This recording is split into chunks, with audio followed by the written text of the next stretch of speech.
Kumusta po kayo? Welcome back. Let's continue our journey in learning a beautiful language, Tagalog, the language of the Philippines.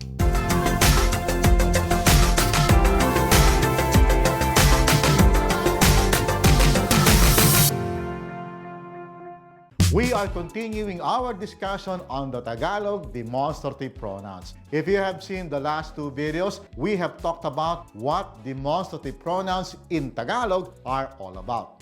If you have seen this chart from the last video, you may skip this part and you may move on to the next timestamp. Otherwise, here it is. We have learned that, number one, there are 6 categories of demonstrative pronouns. These are direct, indirect, oblique, locative, existential, and illustrative. Number 2, there are 3 types of pronouns per category: near the speaker, near the listener, and away from the speaker and listener. Number 3, you will find that the counterparts of the English this and that have several versions in Tagalog across the table. Number 4, the English adverbs here and there are represented in this table and that they have several versions across the chart. Number 5, ito, iyan, and iyon can also mean it depending on the context and point of view. And number 6, there are no equivalents to the English these and those. We simply add the plural marker mga in the sentence.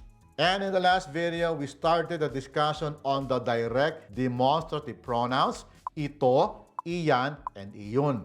This, that, and that over there. If you have missed the last 2 videos, do check them out so that this current video will make sense to you. Do check them out. The links are in the description box down below. So, let's get it on with our current video. Simulan na natin. We will continue to cover the direct demonstrative pronouns, ito, iyan, and iyon. This, that, and that over there.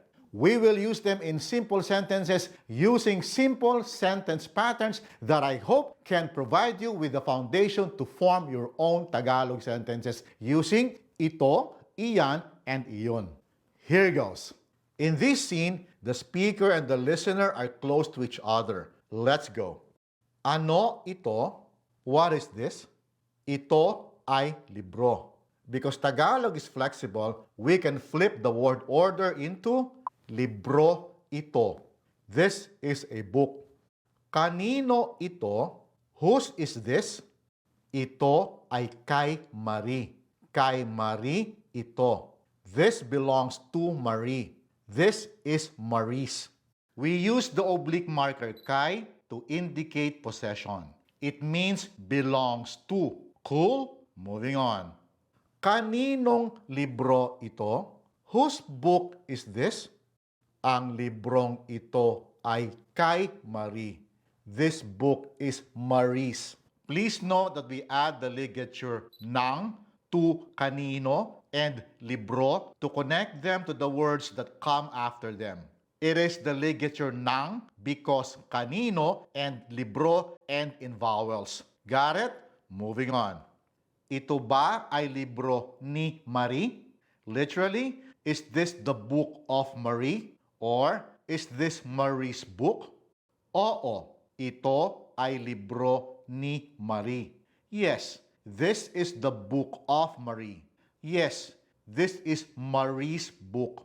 Remember the indirect marker ni? It is the equivalent to the English of or the apostrophe S. Hindi. Ito ay hindi libro ni Marie. No, this is not the book of Marie. No, this is not Marie's book.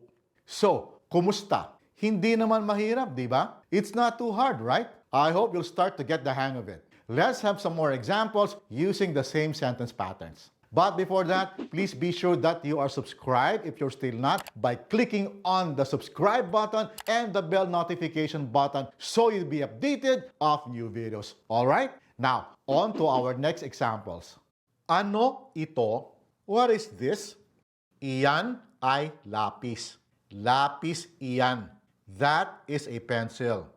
Kanino ito? Whose is this? Iyan ay sa akin. Sa akin iyan.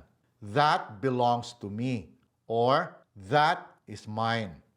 Kaninong lapis ito? Whose pencil is this? Ang lapis na iyan ay sa akin. That pencil is mine. Please take note again. Kanino and lapis are connected with the ligature with the word after them. It is kaninong because kanino ends in a vowel and lapis na because lapis ends in a consonant. Got it? Moving on. Ito ba ay lapis mo? Is this your pencil? Oo. Iyan ay lapis ko. Yes, that is my pencil. Hindi. Iyan ay hindi ko lapis. No, that is not my pencil. It's hindi ko lapis, which has a different word order from the previous example, hindi libro ni Marie. Please note the difference in the sentence patterns. Hindi ko lapis. Hindi libro ni Marie. The difference is in the position of the owners. One is a personal pronoun, while the other is a proper noun. I hope this is clear. Ayos ba? So far, so good. Here's another one. Ano iyan? What is that? Ito ay baunan. Baunan ito. This is a lunchbox. Kanino iyan? Whose is that? Ito ay sa akin. Sa akin ito. This belongs to me. Or, this is mine. Kaninong baunan iyan? Whose lunchbox is that? Ang baunang ito ay sa akin. This lunchbox is mine. Please take note that baunan ends in an N. So, the ligature is G. Got it? Moving on.